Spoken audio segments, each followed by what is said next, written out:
Tesia, unadiliki kunipiga mimi? Yaani unadiliki kumpiga Kanoni ngosha.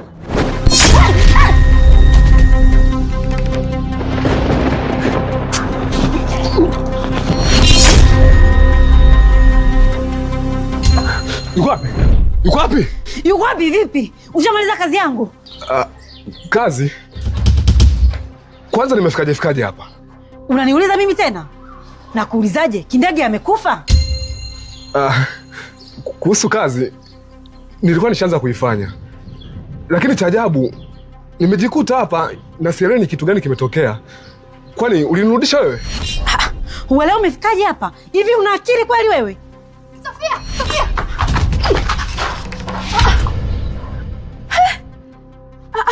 Huyu yuko hapa? Ndio maana kazi haijaisha. Nilijua tu. Yaani kufika bila mfumo hapa nilijua tu lazima kiwe imetokea kitu kama hiki. Wewe, unaweza ukaniambia ni kwa nini uko hapa? Au umepigwa tena? Si ndio? Sofia, mimi nishakujibu. Sielewi ni kitu gani ambacho kimenikuta mpaka nikafikia hatua nikawa hapa. Ni hivyo tu yani. Naomba usikize vizuri Seba. Kindege anatakiwa kufa na usiku wa leo hatakiwi kuuona. Sasa nisikilize vizuri. Hakikisha unakwenda nyumbani kwako kujichaji. Mimi na Jeni baadaye tutakupitia nyumbani kwako na twende tukamalizana na kazi ya Kindege. Kindege hatakiwi kuliona giza la leo. Umenielewa? Basi sawa. Jeni, nini kimeendelea kule nilikokutuma? Sofia, mimi nilifanya kazi yako yote kama ulivyoniagiza. Nilihakikisha nimempa kwanza dawa Kindege na akasinzia. Halafu nikaondoka. Nikamwachia kazi Seba. Lakini nashangaa nilivyorudi tu nikakuta Kindege anakohoa na hakuzulika kwa chochote. Sasa ni kitu gani kimesababisha mpaka imetokea hali kama hii? Hata mimi sielewi. Nilichanganyikiwa sana, ndio maana nimekuja hapa ili tujadili cha kufanya. Sawa Jeni. Tuhakikishe tunajiandaa na kazi ya Kindege. Kindege hatakiwi kumaliza usiku wa leo. Basi sawa, nimekuelewa. Sawa. Yaani Chinjre, mimi hata sijapenda dada yako kuondoka hapa.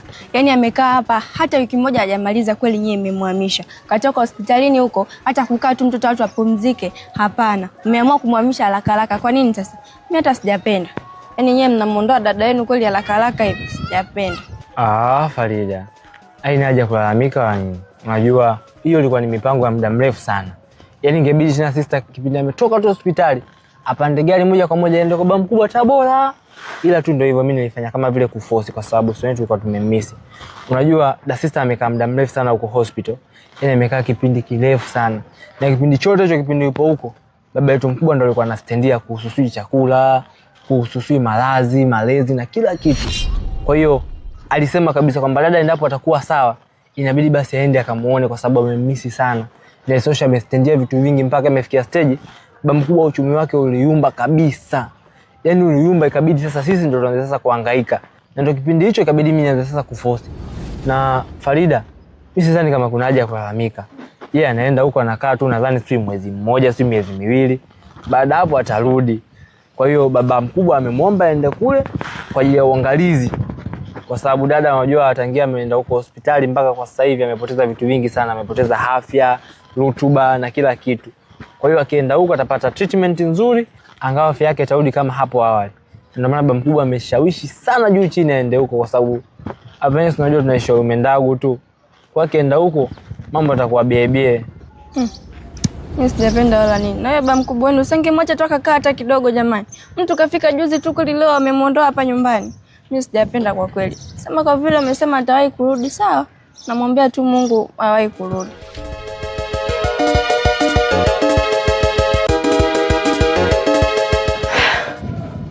Habari yako kaka? Salama, karibu. Asante. Farida, naomba kuongea na wewe pembeni. Kuongea na mimi pembeni? Daritesia, mimi nadhani ungeongea tu hapa kwa sababu nadhani hicho kitu ambacho nataka kukiongea kinatuhusu wote. Yaani ni kama vile cheni ambayo inatuunganisha. Kwa hiyo wewe ongea tu hapa wote tusikie.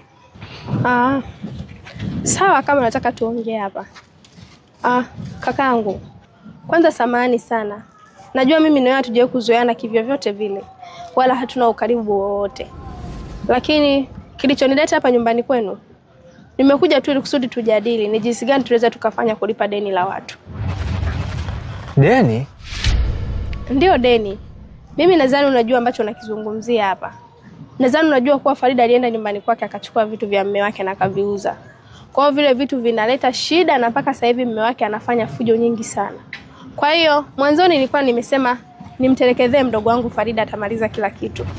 Lakini mimi kama dada yake nimekaa chini nimefikiria, nimeona hii haiko sawa kwa sababu mdogo wangu hana kazi wala hana sehemu yoyote ambayo anaweza kupata pesa kwa ajili ya kumlipa mume wake.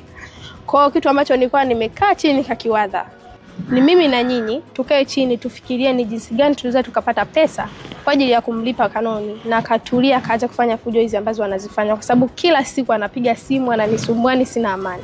Okay. Anyway, nadhani kwa sasa unaweza kuwa una majibu sahihi ya kunipatia. Lakini nikikupa muda wa kufikiria, nadhani utapata kitu ambacho nakizungumzia hapa. Farida, naomba unifuate twende tukazungumze sasa hivi.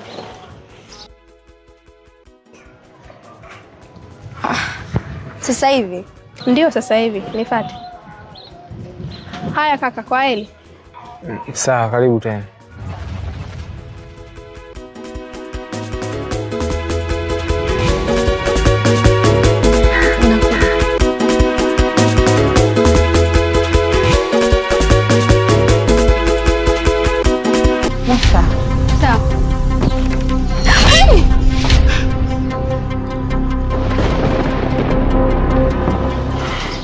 Wewe, umefuata nini nyumbani kwangu? Na nani amekuelekeza hapa? Nisikilize vizuri nyie watu. Ninajua kuwa nyinyi ni wachawi wakubwa katika mji huu. Na kwa sasa hivi, sina muda wa kupoteza na wachawi wakubwa kama nyinyi. Najua kuwa mnamwinda Kindege. Na nimejaribu kumlinda kwa wakati mrefu. Lakini naona nyinyi mkati tamaa. Sasa nimekuja kuwatahadharisha. Achaneni na maisha ya Kindege. Na endapo mtaendelea kudili na Kindege, nitawamaliza. Unasema nini wewe Kenge? Hivi unajikuta nani? Kumbe ukicheka na mbwa utaenda naye msikitini. Sasa sikiliza kitu kimoja. Tunakuua na tunakula nyama. Kimya kimya na hakuna atakayejua. Sasa ngoja nikuonyeshe.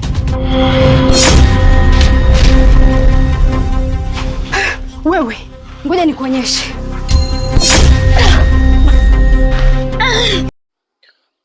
Bonyeza subscribe na uwashe kengele